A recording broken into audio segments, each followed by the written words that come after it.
Alright guys, it's time for the follow-up. Last week I came out with a video about The Lord of the Rings, The Two Towers video game. I touched on the significance of technology advancing in entertainment at the time, and how worlds were being brought to life that were formerly in people's imaginations. I talked about game mechanic progression and how Two Towers was not just another lazy, rushed movie game adaptation. I also talked about how there was a lot of passion behind the big-budget creative properties of the time, and how the people working on them elevated the art. Return of the King is no exception to any of this. Coming out just 1 year after the Two Towers game, it took these talking points and expanded upon them beautifully. So let's take a look at the more popular of the two games and dig into what made it special. Excitement around brand recognition is one thing, but what about the game itself? If the previous game was any indication, more interviews with actors meant more playable characters as well. This is exactly what we were able to choose from. Not only an expanded upon playable cast from the last game, but an additional 2 hobbits and Faramir. Everything about this game was bigger. There were more characters to play, there were multiple story campaigns with these different branches of characters, and the levels felt much more open to a large beat-em-up environment. Perhaps the linear design of certain levels was less detail-oriented than the previous game, but it made sense that there would be more open zones given the addition of 2-player co-op. Having the option to play with a friend definitely made this a more memorable experience, especially in an era where couch co-op was extremely prevalent. The diversity of levels was also much more memorable. Between fighting your way through an army of the dead, climbing your way through Osgiliath, holding back the dark forces in Minas Tirith, or defending the ring in the volcano of Mount Doom, you are always experiencing a new part of the film universe in every level. Plus, they even kept the immersive transition from movie scene to game rendering cutscene aspect from the last game. Unfortunately, there are less pre-rendered cutscenes, so the jankiness of the graphics at the time definitely show through a lot more in the cutscenes from this game, but it does add to a certain charm to the game. And it showcases the in-engine limitations of the time, making it kind of a historical time capsule. Given the technical limitations of the time, however, the design of the character models and the environments are still very impressive at showcasing the environment that was brought to life in the films. Even the interactive level choosing room has an awesome design that feels like it is embodying the grandiose environmental design. Obviously, it feels like there is much more to do with characters that feel much more diverse than this game's predecessor.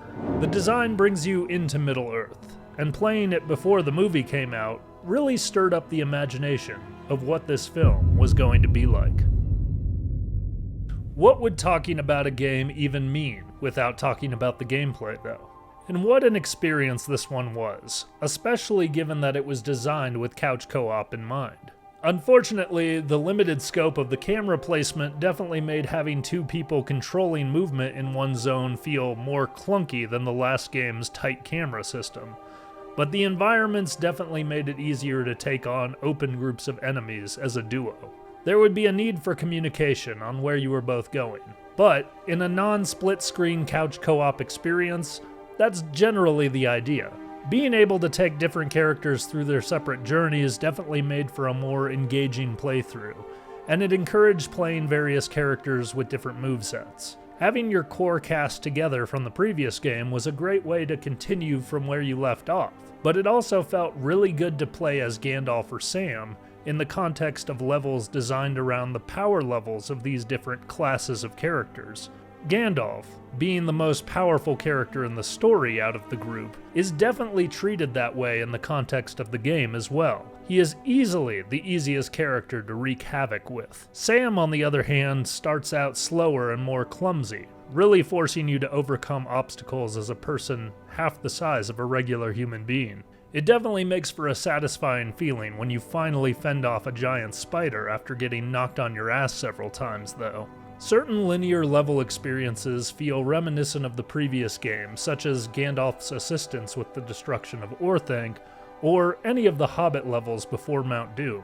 However, there is a much bigger emphasis on beat-em-up zones, where you just destroy a certain number of enemies. This definitely puts more of a focus on the skill sets that characters obtain through leveling, and encourages the use of more combos than the previous game. The diversity of enemies is expanded on from the previous game in a couple different ways as well. Instead of just shields, some enemies now actually have armor that has to be broken through. There are also a couple of quasi-boss battles where health bars must be depleted, and you have more larger targets than ground troops. I also love the addition of spears and traps that insta-kill enemies. This adds to the strategy of every playthrough, and helps lower level characters avoid taking on large groups in certain instances. More combos that are effective against different groups of enemies definitely allow you to grow in your engagement with the game's mechanics, and will help you to refine specific characters along the journey.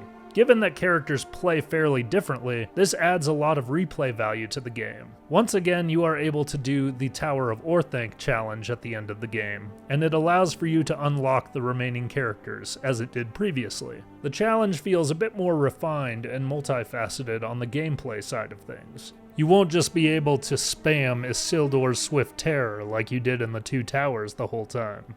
And you'll have to adapt to the different types of enemies attacking you, with a variety of movesets and combos. Unless you are really well practiced with a character, it's going to be hard to get through it in one go. As I stated earlier, with Gandalf being the most powerful character, he's ultimately your best bet at making it through the first time. I appreciate how the game rewards you with interviews from the actors congratulating you on beating the game, and introducing the new playable characters as well.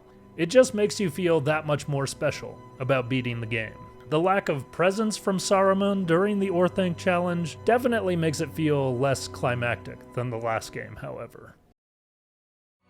Overall, this game was just a really great way to add to the excitement that was the Lord of the Rings trilogy at the time. It expanded upon the elements from the last game and gave you several more replayability options. The addition of co-op made it much more socially relevant at the time and helped people to create more memories together. This is definitely a retro title that is worthy to be held onto as a time capsule of the growing technology and excitement of the early 2000s. And with that, I'm gonna call it a video. Thanks for hanging out, everybody. I would like to dig into other retro Lord of the Rings titles in the future, so stay tuned for that and subscribe.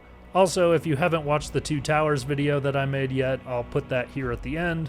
If you happen to like this video, smash that like button and let YouTube know. And let me know what your experiences with this game are in the comments down below. I appreciate you all for sticking around this long.